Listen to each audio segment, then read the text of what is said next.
Tchadiennes, Tchadiens, je vous salue.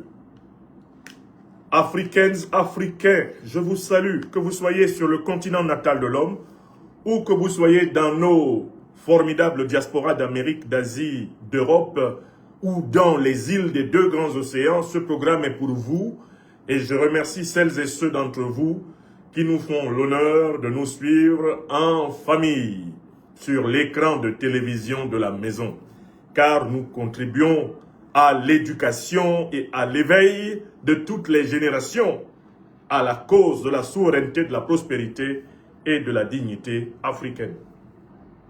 Je voudrais, dans cette émission, démontrer que la récente visite officielle effectuée à Paris par le président tchadien, le maréchal Mahamat Idriss Déby Itno, s'est déroulée sous le signe de la méfiance confirmée. Qu'est-ce que j'entends par la méfiance confirmée? C'est-à-dire que la partie tchadienne ne fait pas plus confiance à la partie française que la partie française ne fait confiance à la partie tchadienne. C'est une méfiance réciproque.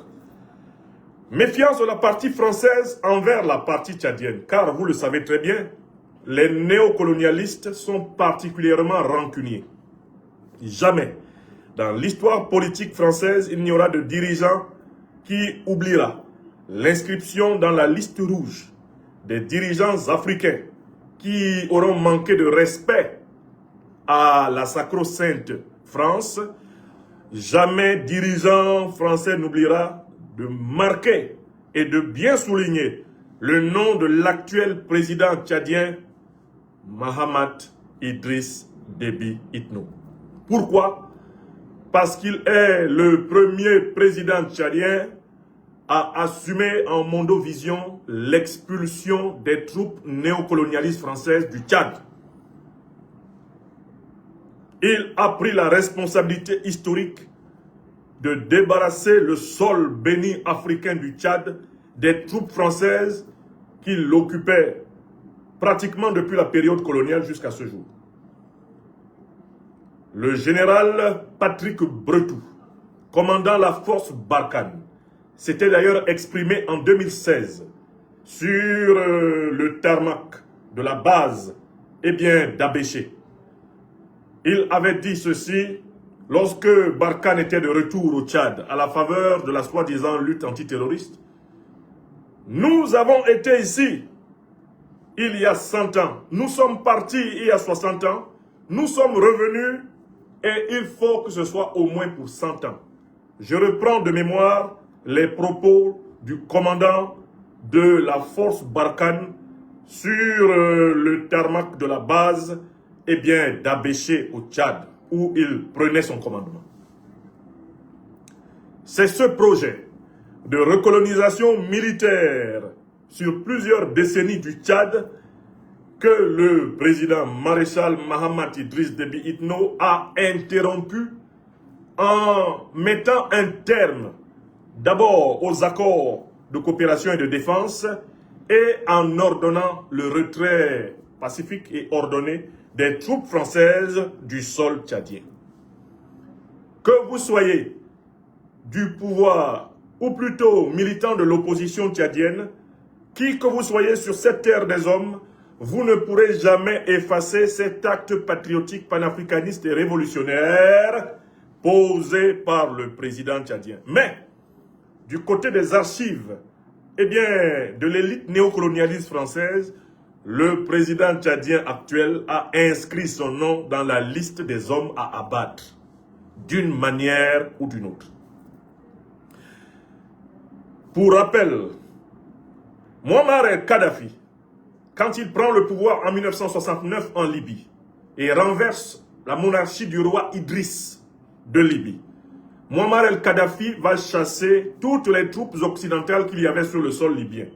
Les troupes américaines, les troupes britanniques, les troupes françaises, les troupes occidentales qui étaient sur le sol libyen vont être chassées de 1969 à 1970. Il est important que tout le monde se souvienne que les Occidentaux, Français compris, gardèrent une rancune tenace contre Kadhafi. De telle sorte que 30 ans passèrent, de 1970 à 2000. Et 11 ans passèrent de 2000 à 2011. 41 ans plus tard, la coalition occidentale à la tête de laquelle les États-Unis de Barack Hussein Obama, la France de Paul Stéphane Sarkozy de Nagui Bokcha et la Grande-Bretagne, eh bien de David Cameron, ils se coalisaient pour tuer Kadhafi. Et se réjouissaient en disant avec Hillary Clinton à Washington, avec Barack Hussein Obama à Washington, we got him, on l'a eu. Une rancune de 41 ans a été exécutée par l'exécution de Kadhafi. En effet, il avait du point de vue des néocolonialistes, des impérialistes occidentaux, signé son arrêt de mort lorsqu'il les a chassés de leur territoire de son territoire en 1969. De la même façon, quelle que soit la manière de regarder l'actuel président tchadien, son nom est écrit en liste rouge à l'Élysée. Et il est le premier à le savoir.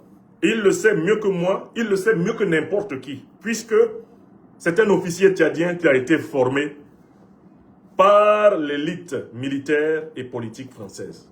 Il sait où se trouve son nom, là-bas, à l'Élysée. Donc, quand il quitte N'Djamena pour venir à Paris, il sait qu'il vient en territoire hostile. D'ailleurs, quelques petits signes d'hostilité lui sont donnés.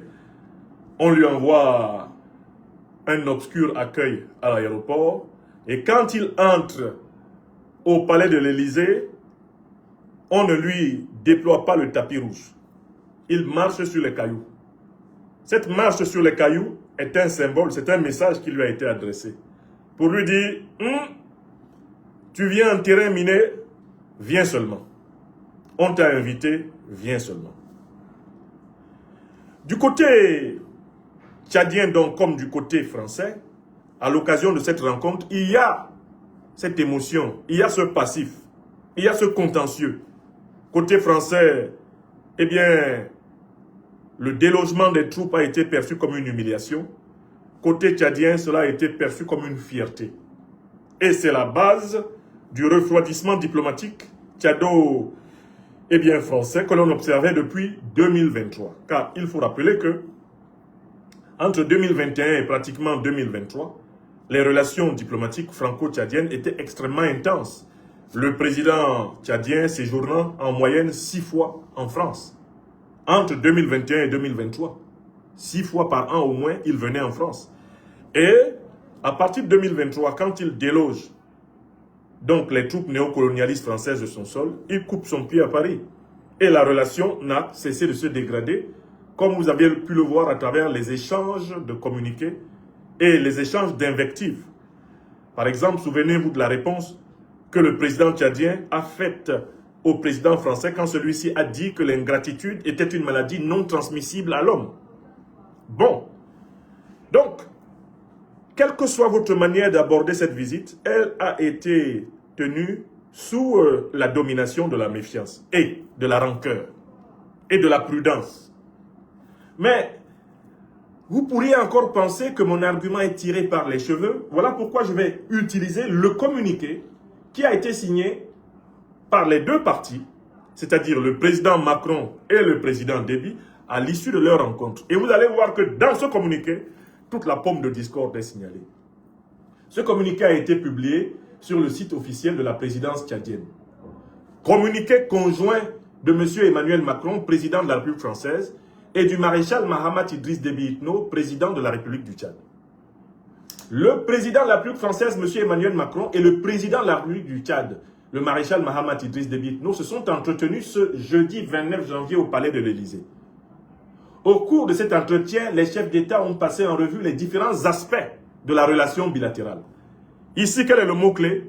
Le mot-clé, c'est relation bilatérale. C'est-à-dire que la relation franco-tchadienne est malade. Le fait qu'on indique que l'objet, c'était la relation bilatérale, c'est parce que cette relation est en difficulté.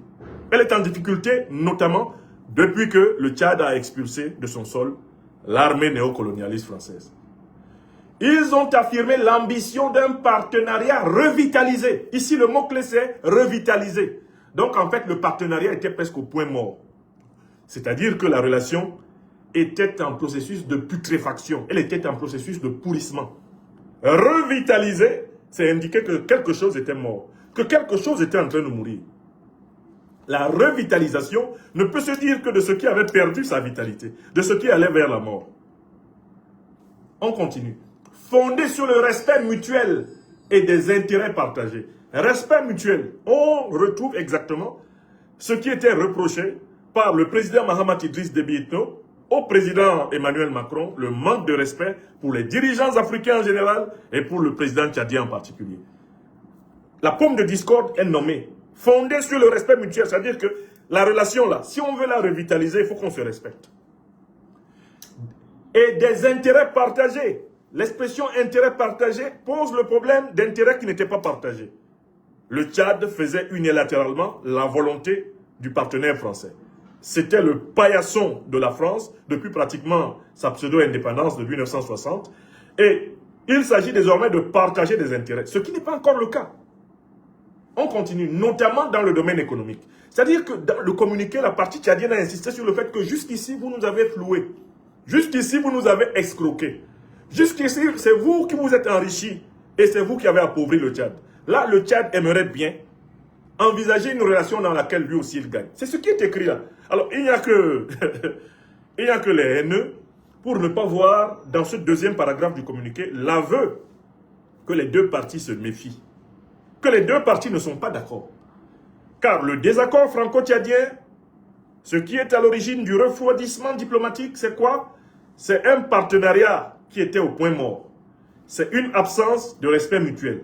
C'est une absence d'intérêt partagé et c'est une relation d'aliénation économique. Voilà l'objet du différend tchado-français qui est reprécisé dès le premier paragraphe.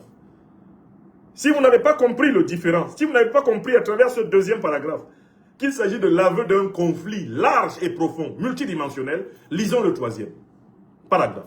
Dans cet esprit, les deux chefs d'État ont agréé une série d'orientations qui constitueront le fil conducteur de la redynamisation du partenariat franco-tchadien dans les domaines d'intérêt partagés par les deux pays. Quel est le mot-clé ici? La redynamisation. C'est-à-dire, en fait, le partenariat était mort. Maintenant, on va essayer de ressusciter le mort. Donc, on peut dire que le sommet franco-tchadien de l'Élysée était un sommet de tentative de résurrection d'un mort. Ce mort, c'est la relation bilatérale. Ou plutôt, il s'agit de tenter de sortir la relation bilatérale tchado et bien française du coma. Un coma profond dans lequel cette relation était plongée. Est-ce que vous comprenez? Redynamiser, c'est-à-dire que la relation était comment? Si on doit redynamiser, in fine, on reconnaît que ce n'était pas dynamique. On reconnaît qu'il n'y avait plus d'énergie dedans. On reconnaît que c'était le désamour. On reconnaît que, eh bien, la France dormait de dos, le Tchad dormait de dos. Et que les deux pays ne se regardaient plus en face, mais de loin, en chien de faïence. Donc, le troisième paragraphe du communiqué confirme le conflit tchado-français, franco-tchadien. Il confirme que le problème est sérieux. Parce que si on doit consacrer deux paragraphes pour rappeler l'étendue du différend, c'est que le différend est sérieux. Troisième paragraphe. Les discussions de la France et le Tchad se poursuivront afin d'assurer la mise en œuvre et le suivi des engagements réciproques souverainement pris dans ce cadre. Dans le paragraphe 4, là, le mot-clé, c'est le mot souverainement. Dans le paragraphe 4, le mot-clé, c'est le mot souverainement. Souverainement. Est-ce que vous comprenez?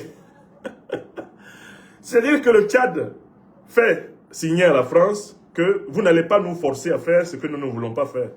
Le Tchad décide pour le Tchad, la France décide pour la France. Le fait qu'on glisse le mot souverainement là prouve qu'on se méfie les uns des autres. Le Tchad dit engagement réciproque souverainement pris. Souverainement. C'est-à-dire que chacun fait ce qu'il veut exactement. Vous ne dites plus à Mahamat Idriss Déby Itno ce qu'il doit faire. Mahamat Idriss Déby Itno ne vous dit plus ce que vous faites. Chacun fait souverainement ce qu'il veut. Même le troisième paragraphe confirme la méfiance entre les deux parties. Maintenant, on vient au dernier paragraphe du communiqué. Ils ont également échangé sur les questions régionales. Donc, ils ont parlé de la lutte antiterroriste. en particulier le Soudan.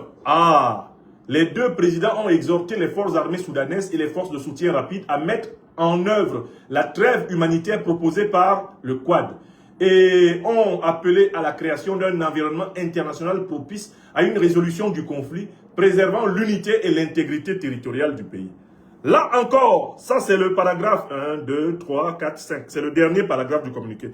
C'est la confirmation du désaccord entre le Tchad et la France. Parce que dans le conflit qui a lieu au Soudan, le régime de Macron est davantage proche du président soudanais que de l'opposition. Alors que le régime de Mahamat Idriss Déby Itno est davantage proche de l'opposition. C'est-à-dire de ce qu'on appelle les forces de soutien rapide de Hemeti. Le régime de Déby est davantage proche de Hemeti, alors que le régime Macron est davantage proche des forces armées soudanaises du gouvernement central. Donc, même au Soudan, là, ils ne s'entendent pas. Voilà pourquoi dans le 5e paragraphe, chacun dit qu'il va parler à ses amis, afin qu'ils acceptent d'aller à la paix. Donc, écoutez, quand vous regardez ce communiqué qui sanctionne donc les travaux du sommet franco-tchadien, ce communiqué est la preuve incontestable qu'aucun problème n'a été résolu à Paris. Ils ont revisité leurs problèmes, ils se sont mis d'accord pour chercher des solutions à leurs problèmes, mais ils n'en ont résolu aucun, strictement aucun. Puisqu'on dit, les discussions entre la France et le Tchad se poursuivront. S'il y avait eu un accord, il n'y aurait plus besoin de discuter. On appliquerait l'accord. Il n'y a eu aucun accord. Alors, il n'y a eu aucun accord, que tout le monde entende bien. Le président tchadien n'est pas allé redonner une base militaire à la France. Il n'a pas fait marche arrière pour leur dire revenez. Il n'y a eu aucun accord. Ça veut dire aussi que même sur la question soudanaise, chacun reste sur sa position. Et quand vous relisez tout le communiqué, vous vous rendez compte que c'est un communiqué du kiff-kiff. Dans lequel chacun dit à l'autre, tu tapes, je rends. Chacun dit à l'autre, not in my backyard. C'est-à-dire qu'il y a un syndrome qui traverse ce communiqué, on appelle ce syndrome le syndrome du NIMBY. Not in my backyard. C'est-à-dire, ne te mêle pas de mes affaires. Je suis venu te dire que les choses peuvent très bien se passer entre nous si tu ne te mêles pas de mes affaires. Alors, Macron essaye de dire à Mahamat Idriss Déby Itno, il faut revenir dans la zone d'influence, dans le précaré. Mahamat lui dit, surtout pas ça. Tu peux avoir les intérêts de la France, à condition de ne pas te mêler des intérêts du Tchad. Il faut accepter ce que le Tchad est prêt à donner, il ne faut pas exiger.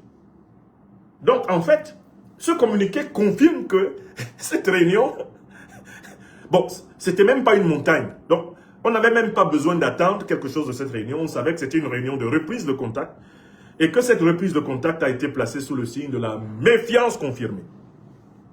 Mais j'ai un argument final, supplémentaire, en dehors de l'analyse de ce communiqué, que les masraïstes sont incapables de lire correctement. J'espère que je suis en train de les aider à bien lire. Ici, ils ont couru sur les réseaux sociaux. Oh, Mahamat a abandonné le panafricanisme, il va à Paris. Voilà le communiqué. Il a redonné des bases militaires à la France? Non. Il veut que la France se mêle de ses affaires? Non. La partie tchadienne qui a co-rédigé le communiqué a passé tout son temps à avertir la France. Ne vous mêlez pas de nos affaires. Ne vous mêlez pas de nos affaires. Est-ce qu'on a évoqué ici les problèmes intérieurs du Tchad? Le Tchad a refusé qu'on parle de ces problèmes intérieurs dans le communiqué. C'est-à-dire que certains auraient pu s'attendre à ce que Macron obtient de glisser un paragraphe sur la réconciliation nationale tchadienne, sur les opposants qui sont en prison. Le Tchad a dit, ça là, on n'écrit pas ça ici. Le Tchad a dit, c'est justement ça qu'on vous a dit, on ne veut pas que vous vous mêliez de nos affaires. Il ne faut pas écrire ça, sinon on ne signe pas. Je vais vous faire remarquer qu'il n'y a pas un seul paragraphe consacré à la politique intérieure tchadienne. Parce que Mahamat Idriss Déby Itno a tracé la ligne rouge, il a mis la ligne rouge, il dit que Babou. Mahamat a dit, c'est la ligne rouge. Vous ne parlez pas de la politique tchadienne. On n'écrit pas ça ici. Or, il n'est pas exclu que pendant la conversation, ils aient essayé de plaider la cause de leur poulain. Eh bien, Masra Echek, qui est actuellement en prison, ça c'est probable qu'ils en ont parlé. Mais, dans le communiqué, la partie tchadienne a dit, si vous écrivez ça, nous on ne signe pas. Vous allez signer votre communiqué tout seul. On vous a dit de ne pas vous mêler de nos affaires. Vous avez des problèmes ici. Marine Le Pen ne peut pas être candidate. Vous voulez qu'on parle de Marine Le Pen dans le communiqué? On peut aussi parler de Marine Le Pen. On peut dire, nous souhaitons la réconciliation interne à la France et que Marine Le Pen puisse participer aux élections parce qu'elle est à la tête du plus grand parti politique français actuellement. Vous voulez qu'on écrive ça dans le communiqué? Si on peut écrire des choses sur la politique intérieure française dans le communiqué, là on accepte que vous écriviez des choses sur la politique intérieure tchadienne. Or, vous n'accepterez jamais que le Tchad commente la politique intérieure de la France. Alors, pas question. Donc pour moi, ce communiqué, d'un point de vue psychologique, c'est une victoire diplomatique tchadienne. Mahamat Idriss Déby Itno est venu imposer à Macron de le respecter à Paris. Oui, un job. Le communiqué là, c'est un monument de méfiance. Le Tchad n'a rien cédé. Relisez le communiqué et ça, ce communiqué témoigne de la détermination de Mahamat Idriss Déby Itno de ne plus recevoir des ordres de Macron. D'accord? Même en politique internationale, il ne veut pas s'aligner sur les positions de Macron dans la crise soudanaise. Il a refusé. Plusieurs fois, Macron a exigé de Mahamat que Mahamat prenne la même position que lui dans le conflit soudanais. Mahamat a refusé. Et ce communiqué confirme cela. Mais j'ai un dernier argument qui n'est pas petit pour vous montrer la méfiance qui règne systématiquement entre ces deux présidents. Allons lire un autre communiqué qui a été publié par le gouvernement tchadien aujourd'hui, non, hier 30 janvier 2026. Communiqué du gouvernement. Le gouvernement de la République du Tchad a appris avec une profonde consternation l'attaque terroriste perpétrée contre la base aérienne 101 de Niamey, capitale de la République du Niger, dans la nuit du 28 au 29 janvier 2026. Il condamne avec la plus grande fermeté cette attaque lâche et barbare, ayant visé une installation militaire stratégique, occasionnant des blessés parmi les forces de défense et de sécurité nigériennes, ainsi que des dégâts matériels. En cette circonstance douloureuse, le maréchal Mahamat Idriss Déby Itno, président de la République, chef de l'État, le gouvernement et le peuple tchadien expriment leur solidarité au général d'armée Abdourahmane Tiani, président de la République du Niger, et au peuple nigérien. Le gouvernement de la République du Tchad adresse par la même occasion ses vœux de prompt rétablissement aux militaires blessés. Le Tchad réaffirme son engagement de poursuivre la lutte contre le terrorisme qui menace la paix, la sécurité et la stabilité du Sahel.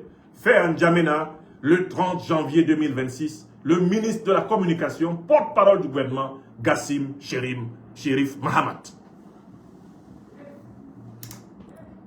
Est-ce que vous avez entendu le communiqué? Le communiqué a été signé le 30. Le 30, c'était hier. C'est-à-dire qu'au moment où le ministre Gassim Chérif Mahamat, au nom du gouvernement tchadien, présente ce communiqué, les autorités tchadiennes sont au courant de la sortie officielle du président Abdourahmane Tiani, lors de laquelle celui-ci a nommé les véritables sponsors de l'attaque de Niamey.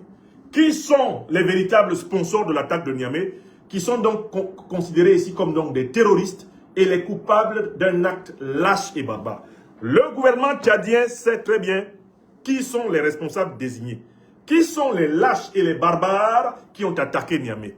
Qui sont les terroristes qui ont attaqué Niamey? Au moment où le gouvernement tchadien a écrit ce communiqué de soutien, il a déjà connaissance de la déclaration publique et solennelle du président Tiani à propos des véritables coupables. Quels sont les véritables coupables? Donnons la parole au président Abdourahmane Tiani. Qui sont les coupables? Eh bien, de l'attaque. Qui sont les véritables sponsors de l'attaque de Niamey? Qui sont-ils? C'est important que tout le monde voit par là la confirmation de la méfiance tchadienne envers eh bien, l'élite dirigeante de la France actuelle. Qui sont les coupables de l'acte barbare et lâche qui est condamné par le Tchad? Président Abdourahmane Tiani, vous avez la parole pour rafraîchir la mémoire eh bien, aux niais qui pensaient que le président tchadien était allé littéralement déposer ses armes à Paris et se soumettre. Regardons là. Je vous retrouve une version de la déclaration du président Abdourahmane Tiani qui va faire beaucoup de bien, voilà, à tout le monde. Nous rappelons Oui, aux sponsors de ces mercenaires, oui. notamment Emmanuel Macron, 1, Patrice Talon, 2, Alassane Ouattara, 3. nous les avons suffisamment écoutés à Boaï, Ah, qu'ils s'apprêtent, eux aussi, à leur tour, à nous écouter rugir. Écoutez, nous rappelons une deuxième fois. aux sponsors de ces mercenaires, Voilà, notamment Emmanuel Macron, ouais. Patrice Talon, 2, Alassane Ouattara, 3. nous les avons suffisamment écoutés à Boaï, qu'ils s'apprêtent, Oui. eux aussi, à leur tour, à nous écouter rugir. Voilà, une troisième fois. Nous rappelons Une troisième fois. aux sponsors de ces mercenaires, Oui, c'est qui? notamment Emmanuel Macron, Quel est Patrice Talon, Fela, Alassane Ouattara, Saba, nous les avons suffisamment écoutés à Boaï, Yamewa, Ayame. ils s'apprêtent, Ah, eux aussi, à leur tour, à nous écouter rugir. bon, alors, donc, le Tchad, dans son communiqué, condamne l'acte lâche, barbare, terroriste de qui? Le Tchad condamne l'acte lâche terroriste, eh bien, que les autorités nigériennes ont clairement attribué à Emmanuel Macron, président français, à Patrice Talon, président béninois, et à Ouattara Draman, le président fantoche de la Côte d'Ivoire. Vous pouvez réécrire ceci de la manière suivante. Le Tchad condamne l'attentat terroriste français, béninois et ivoirien perpétré à Niamey le 29 janvier 2026. Voilà la vérité. Ou bien c'est faux? Est-ce que c'est faux? Le communiqué tchadien du 30 janvier 2026 est une condamnation contre Macron, puisque c'est Macron qui est accusé par le Niger. C'est une condamnation contre Ouattara, puisque c'est Ouattara qui est accusé par le Niger. C'est une condamnation contre Talon, puisque c'est Talon qui est accusé par le Niger. C'est clair ou c'est pas clair? Voilà donc la masterpièce qui vient confirmer que le sommet tchado-français de Paris est un sommet qui a été mené dans la méfiance, qui s'est achevé dans la méfiance et qui a accouché de la continuité de la méfiance. Ce qu'il fallait démontrer. Parce que vous pensez que les autorités tchadiennes n'ont pas écouté le président Tchani avant de condamner? Quand les autorités tchadiennes utilisent des mots lâches, c'est pour désigner ceux qui se cachent derrière les mercenaires et qui veulent qu'on parle seulement de djihadistes. Dans le communiqué tchadien, vous avez vu le mot djihadiste?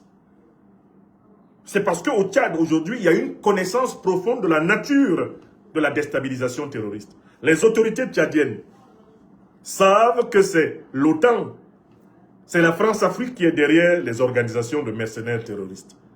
Les autorités tchadiennes le savent. L'armée tchadienne a perdu beaucoup d'hommes dans la lutte antiterroriste et elle a le renseignement précis du double jeu de l'Occident dans l'expansion du terrorisme en Afrique. Voilà pourquoi le communiqué tchadien est d'une lucidité absolue. Voilà les mots, voici les mots utilisés par le Tchad pour condamner l'attaque de Niamey. Ce sont des mots qui visent directement l'impérial terrorisme. Un ouvrage que j'ai eu l'honneur d'ailleurs de dédicacer spécialement au président Mahamat Idriss Déby Itno, dont je lui ai fait parvenir un exemplaire. Un ouvrage dans lequel il y a les preuves officielles de la véritable responsabilité de l'OTAN, de l'Occident en général et de ses alliés du Moyen-Orient dans l'expansion du terrorisme en Afrique. D'accord? Le Tchad est au courant de qui a attaqué Niamey. Il est au courant de la déclaration du président Tchani. Et ce sont donc les assaillants de Niamey, les vrais sponsors des assaillants de Niamey qui sont visés par le communiqué tchadien. Le communiqué tchadien est un impitoyable désaveu du néocolonialisme français, de l'impérial terrorisme occidental. Les mots choisis par le Tchad sont extrêmement forts, sont des mots puissants. Revisitons les mots du communiqué officiel tchadien. Quels sont les mots là? Quels sont les mots? Une attaque terroriste. Ensuite, un acte lâche et barbare. Lâche et barbare. C'est un acte lâche et barbare.